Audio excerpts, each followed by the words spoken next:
Salut à tous et bienvenue dans French Podcast. Je suis Charline et comme d'habitude, je suis avec Emmanuel. Ça me fait trop plaisir de vous retrouver aujourd'hui. Oui, bonjour à tous et bienvenue.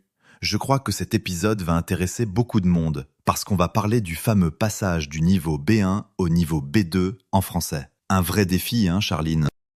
C'est clair. Je me rappelle encore mes débuts quand j'ai commencé à vraiment bosser mon français et aussi mes débuts en podcast. Il y avait des moments franchement embarrassants. Une fois, j'ai voulu dire « je suis motivée », mais j'ai sorti « je suis motrice ». Bref, ça arrive. Ah, c'est excellent. On en a tous des moments gênants. Mais c'est ça aussi progresser. Justement, notre but aujourd'hui, c'est de vous aider à dépasser ce palier du B1, parce qu'on sait que plein d'entre vous ont l'impression de stagner à ce stade. Oui, et on va vous donner nos astuces, partager des histoires et des outils concrets. Alors installez-vous confortablement et c'est parti pour l'épisode. Bon, avant tout, je pense que ça vaut le coup de rappeler rapidement ce que c'est le B1 et le B2. Tu es d'accord? Absolument. Alors, selon le CECRL, on en a déjà parlé dans un autre épisode, ce sont les fameux niveaux du cadre européen. B1, c'est le niveau « se débrouiller ». Tu peux communiquer sur des sujets familiers, mais il y a encore des hésitations, des fautes. Voilà. Et B2, c'est vraiment un cap. Là, tu peux t'exprimer plus spontanément, comprendre des conversations plus complexes, t'argumenter. Sophie, une auditrice, nous avait écrit récemment pour raconter comment elle est passée de B1 à B2 en osant justement plus parler à ses collègues francophones. Elle s'est lancée malgré ses erreurs. Ça, c'est super important. Et beaucoup de gens nous demandent « Mais comment je sais si je suis B2 ?» Ou alors « Pourquoi j'y arrive à l'écrit mais pas à l'oral ?»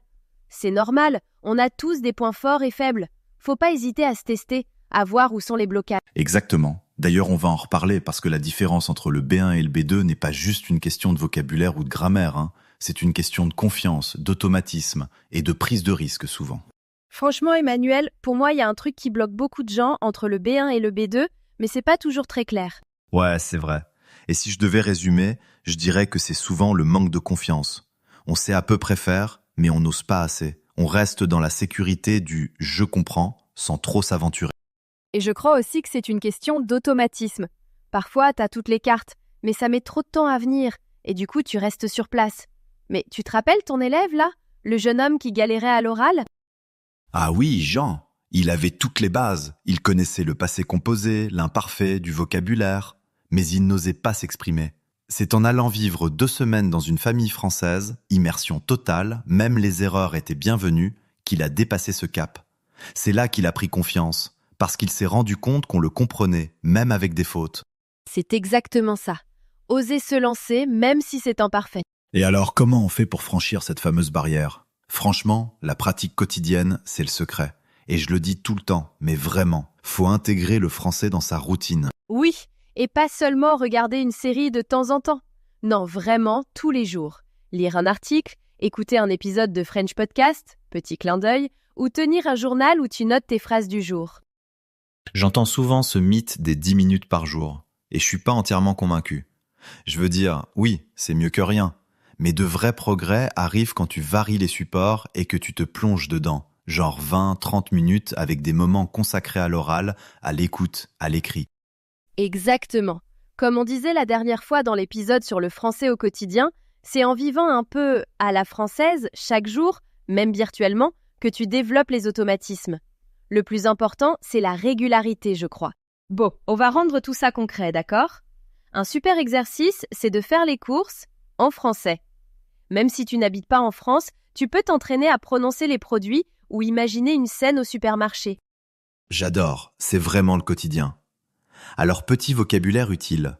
Le chariot pour le caddie, la caisse pour payer, le rayon pour les sections genre rayon fromage, et bien sûr savoir dire « je voudrais 100 grammes de comté s'il vous plaît ». Ah, par contre, attention, j'ai eu une sacrée mésaventure une fois avec le fromage Munster. Impossible de le prononcer correctement, la caissière a éclaté de rire. Mais bon, ça crée des souvenirs. Allez, on simule un petit dialogue. Emmanuel, tu es le client, je suis la vendeuse. D'accord. Bonjour madame, je voudrais un morceau de brie s'il vous plaît. Environ 200 grammes. Bien sûr, vous voulez autre chose? Oui, un pain de campagne. Et un peu de saucisson peut-être? Voilà, la simulation du quotidien. Même en s'amusant comme ça, on apprend énormément. Même les erreurs sont utiles. Alors en parlant d'écoute, les podcasts, c'est devenu un outil incontournable. Ça habitue l'oreille. Tu entends des accents différents et des vraies situations de communication, pas juste du livre de grammaire. Et l'avantage, surtout pour les niveaux B1 et B2, c'est que tu peux trouver des podcasts adaptés à tous les goûts. French Podcast, bien sûr, mais aussi Inner French, ou même des capsules thématiques plus courtes à écouter partout. Perso, j'en écoute en marchant en ville. Ça fait partie de ma routine maintenant. Tu captes des expressions, tu te familiarises avec des voix. Parfois, tu captes même du vocabulaire hyper moderne qui n'est pas dans les manuels. Oui, et petit à petit, tu oses répéter, t'approprier le style. Bref, plus tu t'immerges, plus tu progresses naturellement. Restons sur l'oral un instant. Emmanuel, tu vois souvent des élèves qui bloquent à l'oral, non? Ouais, c'est super fréquent. Et c'est là que les jeux de rôle, les répétitions, la correction spontanée, enfin je veux dire sans trop de pression non plus, ça marche bien. J'ai eu le cas de Lara, une auditrice qui n'osait jamais parler. On a fait des jeux de théâtre, elle prenait des rôles différents. Au bout de quelques semaines, c'était flagrant, elle était bien plus à l'aise.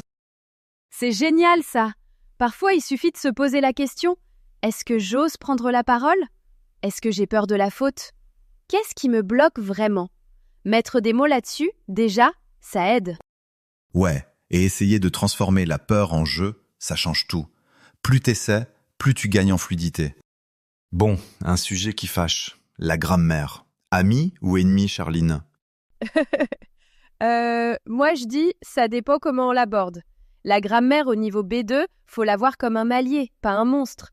Les erreurs classiques, c'est souvent la concordance des temps, les subjonctifs qui partent en sucette. Ah, ça oui. Et le fameux « j'ai allé » au lieu de « je suis allé », tout le monde tombe dedans, même mes meilleurs élèves. Mais laisse-moi partager une astuce pour les conjugaisons. Écrire une histoire courte en utilisant à fond le temps que tu veux bosser. S'amuser, oublier un peu la règle pour rendre ça vivant. Franchement, ça marche. Carrément.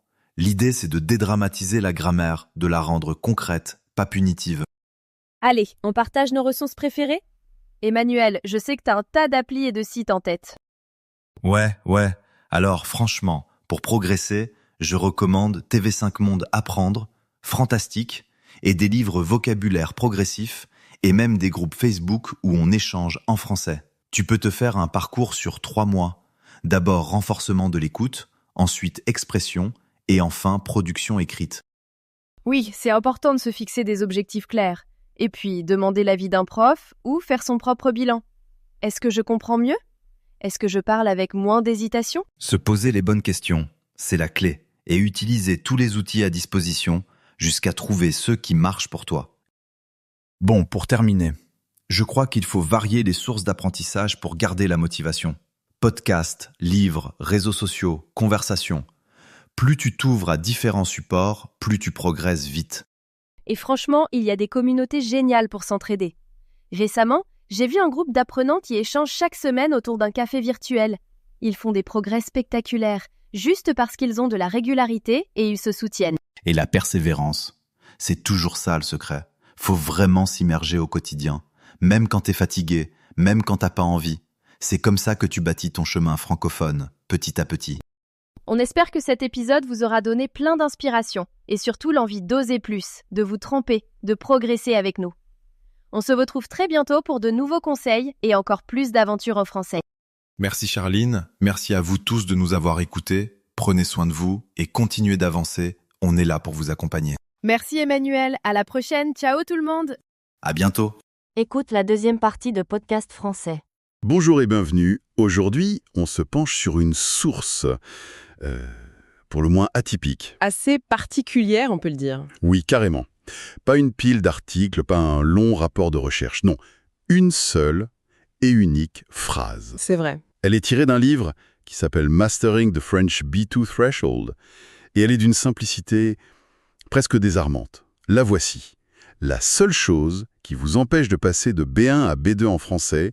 C'est quand même fou d'affirmer un truc pareil. C'est un côté presque arrogant, non? C'est exactement le mot que je cherchais. Arrogant. Ou alors incroyablement audacieux. L'idée qu'il n'y aurait un seul obstacle. Pas une dizaine de petites choses à ajuster. Non. Pas un manque général de pratique ou de vocabulaire. Une seule chose. C'est une promesse immense. Immense Et franchement, ça sonne un peu trop beau pour être vrai. Et c'est justement ça qui a piqué notre curiosité. Bien sûr, parce que l'intérêt, au fond, c'est pas vraiment de deviner ce que l'auteur va révéler à la page suivante. Non, ça c'est presque anecdotique. C'est ça. Voilà. Notre mission aujourd'hui, c'est pas de jouer aux devinettes. C'est de prendre cette affirmation très au sérieux et de la déconstruire. Hmm. Qu'est-ce que cette façon de présenter le problème nous dit sur la manière dont on voit l'apprentissage des langues? Et surtout, qu'est-ce que ça révèle sur la psychologie de l'apprenant? Exactement celui qui se sent peut-être un peu bloqué. C'est tout à fait ça. On va explorer les implications de ce cadrage. Pourquoi vouloir réduire un processus aussi complexe et personnel à un seul facteur? Quel est l'effet recherché? Plonge dans la rhétorique de l'apprentissage. Alors, commençons par le plus évident. Les mots « la seule chose ». Mhm. Le mot « seul », c'est un aimant. Il simplifie une réalité qui, pour beaucoup, est un vrai chaos. Ça a un côté rassurant, au premier abord. Oui, on pourrait penser ça. Si le problème est unique, il semble plus facile à attaquer. C'est un réflexe psychologique de base, en fait. Quand on fait face à une montagne de défis, Le vocabulaire qui manque, les exceptions de grammaire, la fluidité. les références culturelles, on est vite submergé. On ne sait même pas par quel bout commencer. Et là, c'est le découragement. On se dit « c'est trop, je n'y arriverai jamais ». Tout à fait. Et cette phrase, elle arrive et elle dit « stop ». Oubliez la montagne. Il y a un mur, oui, mais dans ce mur, il n'y a qu'une seule brique mal placée. Trouvez-la et poussez-la. J'aime bien l'image. Psychologiquement, c'est une technique de focalisation qui est redoutable. Elle transforme un problème diffus, qui paralyse, en un obstacle unique, concret. Et donc, potentiellement surmontable. Exactement. Ça me fait penser à l'idée d'un coffre-fort. Pas besoin de connaître toute la combinaison. Il suffit de trouver la bonne clé. Voilà la clé pour une seule serrure. D'un coup, on passe d'un état de panique à une sorte de chasse au trésor. C'est une très bonne analogie. Mais est-ce que ça ne met pas aussi une pression un peu folle de devoir trouver la chose, comme si c'était un secret magique? C'est une excellente remarque. Ça peut être à double tranchant, c'est certain. Mais dans un premier temps, l'attrait de la solution unique est universel. On le voit partout. Ah oui, le secret pour devenir riche. La clé de la performance sportive. C'est vrai. On veut croire qu'il existe un interrupteur, un seul truc à actionner pour que tout change.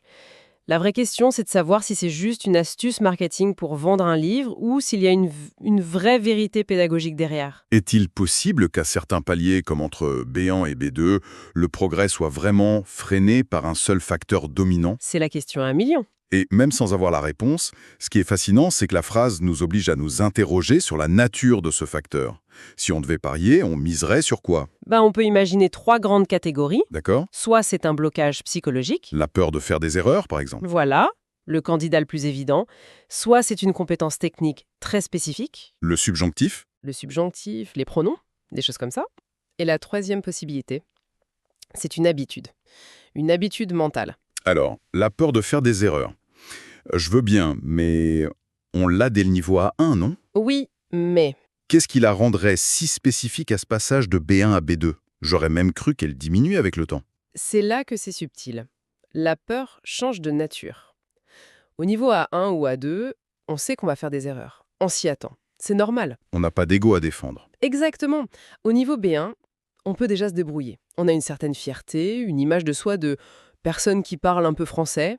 Ah d'accord, je vois. La peur n'est plus celle de ne pas se faire comprendre, mais celle de mal se faire comprendre. De paraître moins intelligent ou moins compétent que dans sa propre langue. C'est une peur liée au statut, à l'image qu'on projette. C'est ça. Et elle peut être paralysante. On préfère se taire ou rester dans des phrases très simples. Plutôt que de risquer une construction un peu bancale qui pourrait détruire l'image qu'on a mis tant d'efforts à construire. C'est un vrai mur. D'accord.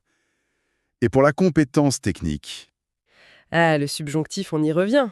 c'est un bon exemple, car il symbolise un certain niveau de sophistication. On peut très bien vivre sans le maîtriser parfaitement, mais son absence, Ça empêche d'exprimer la nuance, le doute, le souhait. toutes ces choses qui sont essentielles à une conversation un peu plus profonde. D'accord. Du coup, l'auteur pourrait dire que tant que cette pièce manque au puzzle, tout le discours reste un peu plat. Et donc bloqué au niveau B1. Le manque de cette seule compétence empêcherait l'accès à une dimension entière de la langue. Logique. Ce qui nous amène à la troisième option, l'habitude mentale. Et là, l'idée de la traduction constante dans sa tête, ça me semble être un candidat très sérieux. C'est peut-être le plus insidieux des trois. Pourquoi? Parce que ce n'est ni de la peur, ni un manque de connaissances. C'est un processus, un mécanisme. Et comment ça se manifeste, concrètement? On sent une latence, une sorte de décalage. La personne comprend ce qu'on lui dit, mais au moment de répondre, il y a ce micro-temps d'arrêt. Le temps de formuler la phrase dans sa langue, de la traduire et de la dire. Précisément. Et pendant ce temps, la conversation, elle, a déjà avancé. Le rythme est cassé. On est toujours un peu en retard, on a l'impression de courir après le train. C'est exactement ça. C'est un goulot d'étranglement du débit. Et tant qu'on ne casse pas cette habitude pour passer à la pensée directe en français, on restera un communicant efficace, mais lent. On n'atteindra jamais la spontanéité du B2. Jamais. Donc le génie de cette phrase, c'est qu'elle force l'apprenant à se demander « Moi, mon mur, il est fait de quelle brique ?» La peur, la technique ou le processus mental. C'est un outil de diagnostic forcé. C'est très clair. Et pour bien comprendre l'enjeu, il faut vraiment visualiser ce fossé entre B1 et B2. Commençons par le point de départ, ce fameux plateau B1. Le plateau B1. Un endroit que beaucoup de gens connaissent bien. On l'appelle la zone de confort fonctionnel. Fonctionnel, j'aime bien. Parce qu'on se débrouille. Oui, on peut avoir une conversation simple, commander au restaurant, réserver un hôtel. La langue remplit ses fonctions de base. Voilà. Mais c'est une zone de confort qui est en réalité très inconfortable. Ah oui. Bah oui, c'est ce moment où l'on peut gérer le côté pratique d'un voyage, mais où l'on se sent totalement exclu d'un dîner entre amis qui débattent d'un film. Ah oui, je vois très bien. On sourit, on hoche la tête, mais on ne peut pas vraiment participer. C'est terriblement frustrant, Et le grand danger, c'est de s'y installer, de s'en contenter. parce que c'est suffisant. C'est suffisant. L'urgence des débuts a disparu, et c'est là que la source intervient et dit qu'il faut concentrer toute son énergie pour faire sauter ce verrou, cette seule chose qui nous ancre là. Et la destination, c'est le seuil B2, le niveau de l'indépendance. La définition officielle parle de comprendre des textes complexes, de participer à des discussions techniques, mais au-delà de ça, qu'est-ce que ça change concrètement dans la vie de tous les jours? C'est un changement de nature, pas juste de degré. C'est-à-dire, Au niveau B1, on transmet de l'information. Au niveau B2, on commence à transmettre une personnalité. une personnalité. C'est le moment où l'on peut faire de l'humour qui fonctionne. Exprimer de l'ironie, des nuances, convaincre, argumenter avec ses propres mots. La langue cesse d'être un simple outil. Et elle devient une extension de soi. On ne se contente plus de dire « j'aime ce film ». On peut expliquer pourquoi, avec une critique construite en faisant des blagues. C'est ça, c'est là que la connexion humaine devient possible à un niveau beaucoup plus profond. Ça me rappelle une apprenante que j'ai suivie, un vocabulaire immense, une grammaire quasi parfaite. Et pourtant, Pourtant, elle était incapable de participer à un dîner. Elle restait muette. Et on a fini par comprendre que sa seule chose, son blocage, n'était ni technique ni la peur. c'était quoi alors? C'était une compétence sociale. Elle attendait toujours qu'on lui pose une question directement. Ah d'accord. Elle n'avait jamais intégré l'acte de prendre la parole de sa propre initiative dans une conversation de groupe. C'est une compétence clé du B2 ça, ne plus être un simple récepteur-émetteur. Mais un participant actif au flux de la conversation. C'est une histoire parfaite pour illustrer le concept. Son problème était hyper spécifique. Très. Du coup, la promesse de la phrase devient « Identifiez et réglez cet unique problème et vous débloquerez une nouvelle façon d'exister dans la langue ». C'est puissant, oui. Ce qui nous amène à la question de la perspective. Comment interpréter cette affirmation de l'auteur? Faut-il la prendre au pied de la lettre, comme une vérité absolue? Ou est-ce qu'il y a autre chose en jeu? Je me demande si, au fond, l'auteur se soucie que ce soit vrai. C'est intéressant. Et si l'objectif principal de cette phrase, c'était d'être un outil de motivation, un électrochoc. Développe. En disant qu'il n'y a qu'une seule chose, il rend l'objectif B2 moins abstrait, moins effrayant. Ce n'est plus une montagne lointaine. C'est le prochain obstacle sur le chemin. C'est une façon de redonner de l'espoir et un sentiment de contrôle à l'apprenant, non? Je pense que c'est une part très importante de l'équation. C'est une stratégie cognitive. Si on vous dit vous devez entièrement rénover cette maison, vous êtes paralysé. Complètement. Si on vous dit, pour l'instant, concentrez-vous uniquement sur la réparation de cette fuite dans le toit. Là, on sait quoi faire, on passe à l'action. Voilà. La source ne présente peut-être pas une vérité linguistique, mais un cadre mental, un mindset, conçu pour déclencher l'action. D'accord, c'est un levier psychologique efficace. Mais le risque de simplification excessive est, Énorme. C'est le revers de la médaille. si l'apprenant, tout motivé qu'il est, se concentre sur la mauvaise chose. C'est tout le danger. J'imagine quelqu'un qui décide que son problème, c'est la concordance des temps. Il dit pas 6 mois, il devient un expert. Yeah. Et il se rend compte que sa spontanéité à l'oral n'a pas progressé d'un pouce. Exactement. Et là, la frustration peut être encore plus grande. On se dit, on m'avait promis qu'il n'y avait qu'une seule clé, je l'ai trouvée, je l'ai tournée, mais la porte ne s'est pas ouverte. Le problème, c'est donc moi. Ça peut conduire à un sentiment d'échec encore plus profond. On passe de « c'est trop complexe » à « je suis incapable », ce qui est bien pire. Absolument. Et c'est là peut-être que se cache la véritable utilité de cette phrase. Sa valeur n'est pas dans la réponse qu'elle promet, Mhm, mais dans la question qu'elle nous oblige à nous poser. c'est ça. Pour moi, personnellement, en ce moment, où se situe le plus grand goulot d'étranglement? La source n'est pas une carte au trésor avec un X qui marque l'emplacement. Non, c'est une boussole qui nous force à regarder où on est et à choisir une direction. Donc le but n'est pas que tout le monde trouve la même seule chose. Mais que chacun trouve la sienne. C'est une invitation à l'introspection. C'est une hypothèse très solide. Le processus de recherche est peut-être, en soi, l'exercice le plus important pour passer de B1 à B2. Pour sortir du plateau B1, il faut passer d'un apprentissage passif à un apprentissage actif, stratégique. Cette phrase est le déclencheur de ça. C'est fou de voir tout ce qu'on peut extraire d'une seule phrase. Hmm, On est parti d'une affirmation marketing un peu provocatrice, et on a fini par explorer la psychologie de l'apprenant, ce saut qualitatif entre se débrouiller et être indépendant. Et la puissance de la manière dont on cadre un problème. C'est ça. Au final, cette source est, par nature, une provocation. Elle est faite pour secouer l'apprenant qui s'est un peu endormi dans le confort de son niveau B1. Elle réveille. Elle ne donne pas de solution miracle, mais elle offre un prisme, une lentille grossissante à travers laquelle on doit examiner son propre parcours. Le message clé, ce n'est donc pas l'existence d'une solution unique. Non, c'est l'impératif de la focalisation. Cesser de s'éparpiller. Et concentrer son énergie là où ça compte le plus. Un effort conscient et ciblé, précisément. Et pour finir, j'aimerais proposer une dernière pensée, une sorte de mise en abîme de notre discussion. On est preneur. La source, le livre, ne nous dit pas ici quelle est cette seule chose. Non. Et si c'était ça le point le plus important? Si la seule chose qui empêche vraiment de passer de B1 à B2 était la conviction qu'il existe une recette magique, une solution unique et universelle? Attendez. Si le véritable obstacle, le vrai mur, c'était cette quête d'un secret extérieur? Au lieu d'accepter que le chemin est profondément personnel, unique à chacun. Et qu'il exige avant tout un travail d'introspection pour trouver sa propre clé, et non celle d'un autre. Waouh. C'est une idée vertigineuse. L'obstacle serait donc la recherche de l'obstacle unique lui-même? C'est presque un koan zen, oui. La solution au problème serait d'arrêter de chercher une solution universelle. C'est une pensée à méditer. L'obstacle n'est peut-être ni dans la grammaire, ni dans la peur, mais dans notre approche même de l'apprentissage.